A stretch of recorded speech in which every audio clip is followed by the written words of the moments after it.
Okay, let's dive into one of the trickiest and most important shifts in anyone's career.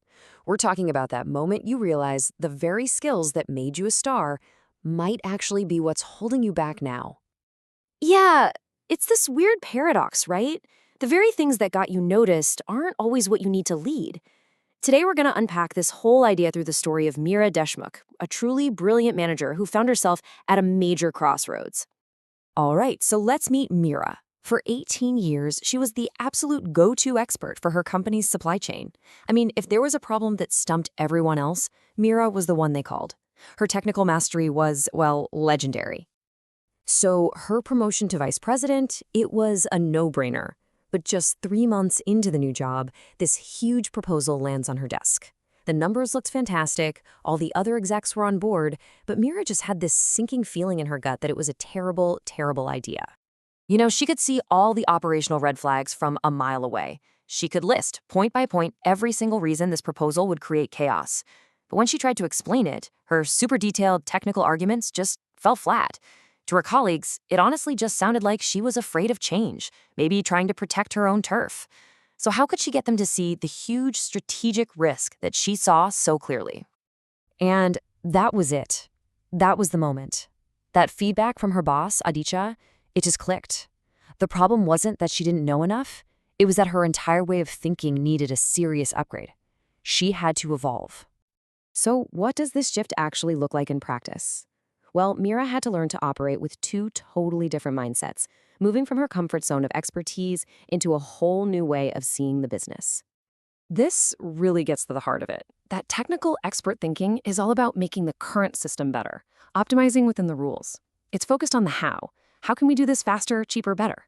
But that architect thinking, it's about questioning the rules themselves. It's about taking a step back and asking, wait a minute, why are we even doing this in the first place? Now, the real breakthrough for Mira didn't happen in some high-stakes boardroom showdown. Nope. It happened over a quiet lunch with her mentor, Aditya.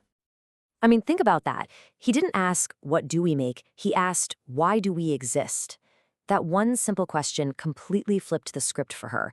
Suddenly, this wasn't just about supply chains and efficiency anymore. It was about the company's entire reason for being. What problem are we actually here to solve for our customers? And that's the big aha moment. A business isn't just a collection of departments doing their own thing. It's a business model, this complex, interconnected system where everything affects everything else. A choice in finance ripples through production, which then impacts sales. It all has to work together. So armed with this brand new business model lens, Mira didn't just reevaluate the outsourcing proposal. She saw it in a completely different light. It wasn't just a bad operational idea, it was a bad business idea. By looking at the business as a complete system, she realized their success was built on three key promises to their customers: amazing quality, super fast innovation, and a supply chain that could turn on a dime. And that outsourcing plan, it would fundamentally break every single one of those promises. And this, right here, is the moment she truly becomes the architect. She didn't just come back and say no. She came back with a brilliant new plan. First, she said, let's outsource the simple stuff, the commodity products, where we can save money without risk. Second, let's keep our premium, most innovative products right here in-house where we can protect their quality and speed. And third, she proposed creating a whole new hybrid model, basically two different engines for the business, one for cost and one for innovation. That's not a defense, that's a strategy. That moment really marked her full transformation. Mira had made the leap. She was no longer just a world-class expert, she was a genuine business leader. And just like that, she'd solved the paradox we started with. By learning to think like an architect, her deep technical expertise was no longer a liability. It became her strategic superpower. So, what's the big lesson here? It's that strategic thinking isn't about throwing away your expertise. Not at all. It's about elevating it, about plugging that deep knowledge you have into a much bigger, much more complete picture of the entire business. Mira's story is such a great reminder that the biggest leaps in our careers often aren't about a new title, but about a whole new way of thinking. Your expertise is your foundation for sure.